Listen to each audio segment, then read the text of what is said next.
sunshine.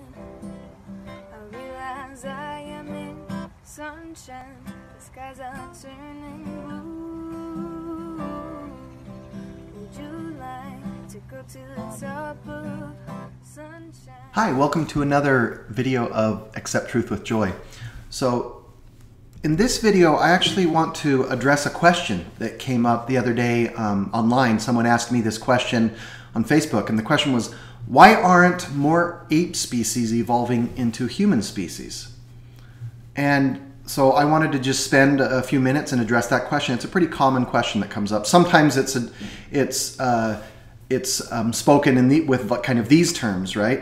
Why are there still monkeys, right? If humans evolved from monkeys, why are there still monkeys? Or why aren't chimps still evolving into humans? So I want to just kind of address this misconception in this video.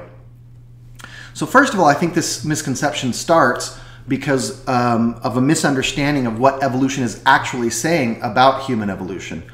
Many people think that what it is saying is that a chimpanzee evolved and evolved and evolved and became a human. And that is not what this is saying. This is a very common figure that you see all the time, but it really does not do a very good job at describing how evolution works and what would be the outcome of an evolutionary process. So this is an incorrect assumption. In fact, sometimes this is referred to as linear evolution, where you think that, you know, there's always this ancestor, ancestor, ancestor, ancestor, and then the living form, and that everything else had to have gone extinct. In this case, one of the big problems too is that people are mixing extant living organisms with extinct organisms, and they're trying to line them up in some way, and that's just not how evolution works. It is much more appropriate to say, okay, first let's just talk about everything that's alive.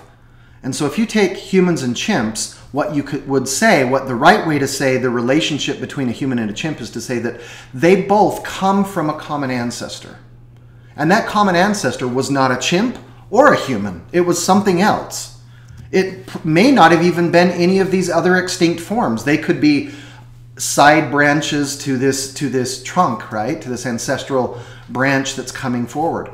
So this is the right way to think about the relationship between humans and apes.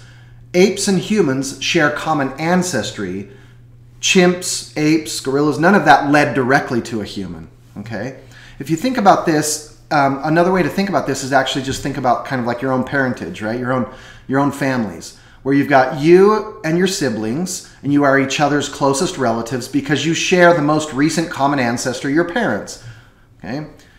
Then, if you go back to grandparents, then you have first cousins. And if you go back to great-grandparents, you have second cousins. So chimpanzees are essentially, more like our cousins, not our great-grandparents. And that's the misconception that people are making when they're saying, if chimps evolved into humans, why are chimps still around? Well, that would be like saying, well, why aren't your great-great-grandparents still around if you're here? Like, that just doesn't make sense. So when we think about the evolution of the primates, we know that this is just a simplified tree, but you have the prosimians, you have the monkeys, you have the apes and the great apes, and humans are part of the great ape lineage. And we share most recent common ancestry with the chimpanzees and bonobos. Okay? Now this tree is not showing any of the extinct forms, and there would be tons of these branches coming off of all of these parts here, with forms that were going in evolution, but then went extinct, and maybe they branched, and then both branches went extinct. Okay, so evolution branches, and there's extinction always happening, and whatever lineages happen to make it through to the present day, that's what we see today is what's alive. So it is incorrect to try to say, well, if chimpanzees are alive, how come humans are also alive? Didn't humans come from chimpanzees? No, they did not. We shared common ancestry with chimpanzees. Perhaps another way to think about this is using the word science. And if you just look at the evolution of the language, right? This comes from Latin in scientia. I think that's how you would say it. And then through the years it came down, and when it ends up in all of these Latin languages, it's similar with differences. Okay, but just because the word ciencias exists in Spanish and the word, I don't know how to, you would like scienza in Italian, it doesn't mean that ciencias came from cienza. They came from a common ancestral form, not from each other. Okay? So that's kind of the correct way to think about this question. So why aren't more ape species evolving into human species? Because humans didn't come from apes. Humans share common ancestry with apes. Sunshine with me. The doors are open, the skies are too. Sunshine is coming in for me and you. Sunshine.